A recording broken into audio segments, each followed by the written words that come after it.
Mifototra amin'ny fampianarana indray ny lohahevitra resahantsika amin'ity fandaharana aiza ho aiza ity, izay arahanao eto amin'ny fahitalavitra sy onjam-peo MBS. Ity toerana hitondranantsika androany ity no antsoina hoe Ambohijanaka, iray amin'ireo komina 40 mandrafitra ny distrikany Atsimondrano. Miavaka amin'ny fananany arena azo trandrahana tahaka ny Asavato, ankoatra ny fambolena legioma sy anana amatsinana Antananarivo renivohitra. Tany ho any amin'ny taona 2024 no nanomboka ny hazakazaka ny fandrosoana tao amin'ny komina ambanivohitra Ambohijanaka. Tsy dia lavitra loatra ny renivohitra raha teo ity toerana ity hatramin'ny nahavitan'ny lalana bypass, ka tahaka ny nanamora ny fihitaran'ny tanàna avy eto an-drenivohitra izany. Isan'ny nisitraka ny foto-drafitrasa samy maro tamin'ny tetikasan'ny fitondrana tamin'izany fotoana ny komina Ambohijanaka, iray amin'ireny ny fampiroboroboana ny fampianarana. Manana ny foto-drafitrasa isan'ny raitra indrindra ho an'izany ny komina Ambohijanaka ao amin'ny fokontany Maimandry. Maro ireo foto-drafitrasa efa nisy. Eo zany ny sekoly, ny EPP, ny lycée ary ny CEG. Tany vanim-potoana amin'ny fitondran'ny Andriamatoa Marc Ravalomanana navitana ny sekoly azo lazaina pilote eto anivon'ny Madagasikara. Izy no nametraka n'izany atao hoe sekoly pilote zany izay mitetina 7 miliara d'ariary. Nandiso fanantenana mponina tety amin'ny komina Ambohijanaka ihany satria sekoly pilote no nananganana an'io 7 miliara d'ariary io dia ireo mpitondra teteza mitatatehariana no namadika anazy lasa CEG. Andriamatoa député izay lasa député moa izy fa izy no meran'ny komina tamin'izany no nanao ny foto-drafitrasa manaraka, nanangana tsy lavitra n'io école pilote io, nanangana ny lycée izay vao nitokanana tamin'ity taona ity moa zany. Eo ihany koa nametrahana ny sekoly EPP na fanabeazana fototra manerana ny komina Ambohijanaka. Anisan'izany ny fokontany Ambohijanaka nahazo an'izay. Niova tanteraka ny kajikajy rehetra araka izany tao aorian'ny taona 2024. Misy ihany koa ny fananganana trano fianarana tao amin'ny EPP Ambohijanaka izay niarahany asa tamin'ny firenena Japone ary notokanana ny taona 2024. Mbola mahazaka mpianatra maro be toerana io ankehitriny. Na izany aza nefa, mbola ny atsasa-manila ny fokontany ao Ambohijanaka ihany no manana sekoly fanabeazana fototra amin'izao. Raha 12 ireo fokontany izay mandrafitra ny komina dia ny anaky 9 amin'ireo efa manana ny EPP avokoa.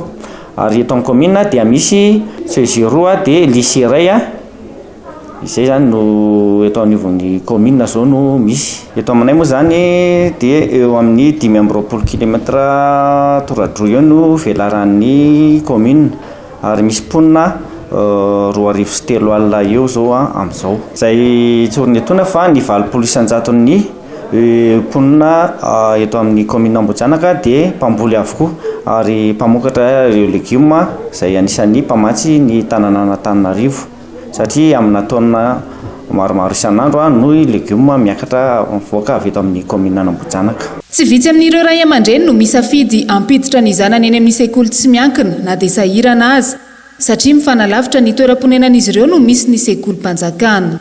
Zanako zao telo zao mbola madinika kely any amin'ny Fanilo, privé Fanilo ary Maimandry. Privé foana zany izy ireo aloha fa ny EPP ny tsy lazaina dia ny EPP tsy tratranay satria izay lavitra mialeto eo amin'ny 1 km mahery eo tsy vitan'ilay ankizy mandeha tongotra.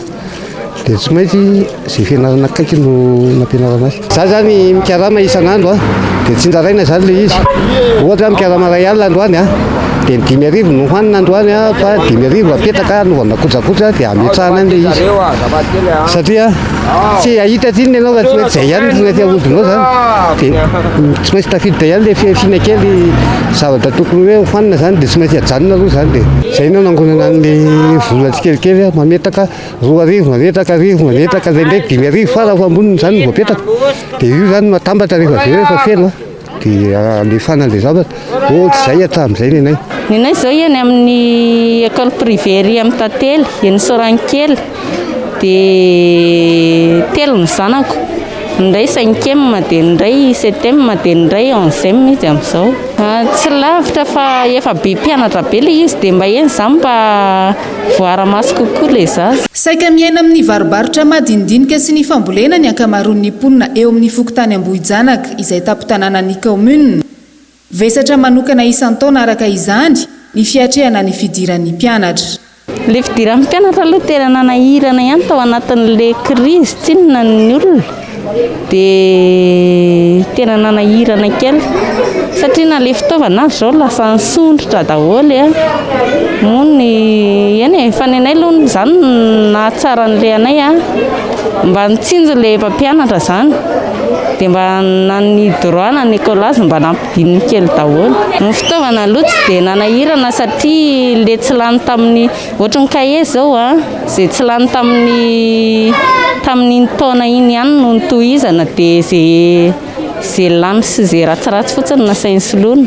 Ny vola ho tsy misy ohatr'izany izao toy ny entanay itony resaka tsosa daholo ny anay rehetrarehetra ireo ambanimbany rehetrarehetra ireo dia ilay tsena tsy mitsisy. Ny azo zao zanako 3 mianatra mbola tsisy tokotany na ray mbola tsisy na ray dia izay nitarainako hoe za zao tsy manam-bola ngefa za mbola tsy nahazo amiana ry zato ny mbola tsisy tokotany ny aloha 0 zao ny anay na fitaovana ary mbola tsisy.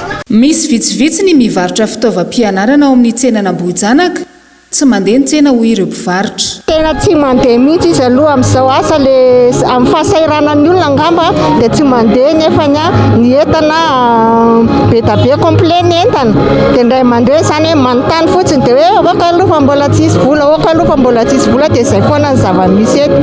Tena nefa ran'ilay izy izany lasa miditra faty antoko izay satria ny entana alaina any amin'ny ville fa tsy hoe aty akoriny ny arakaraky ny janonany eny tike aloha isan'andro dia ny mpitonetana koa tsy maintsy karamaina dia nefa ny vola miditra tsy misy. Efa tapa-bolany ireo izao mbola zarana misy mivaky ilay izy arosy ray dia manontany mibetsaka. Mbola tsy mazava amin'ireo ray aman-dreny mampiana-janaka hatreto ny fampanantenana nataon'ny fitondrana ankehitriny momba ny tsy fandoavam-bola ho an'ny sekolim-panjakana.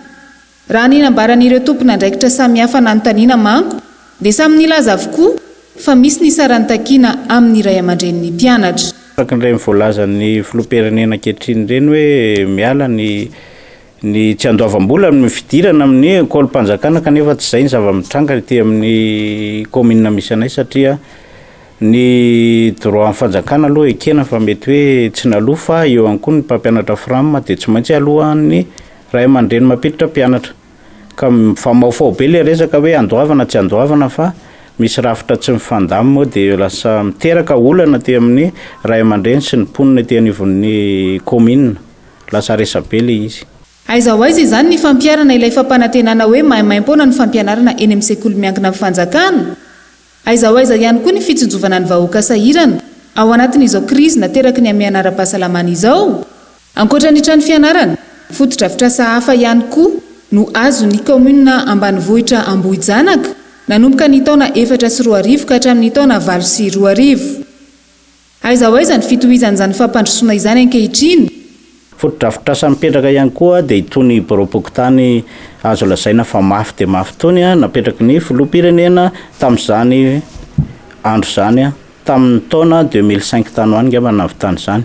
Eo ihany koa ny lalana mampitohy ny alasora voaka iavoloha vita goudron vita tara izay napetraka ny filoham-pirenena tamin'izany fotoana izany ihany koa ary tsy takona fenina fa hitantsika ny lalana bypass izay ato anatin'ny komina koa dia Andriamatoa Marc Ravalomanana no nanao an'izany tamin'ny fitondrana.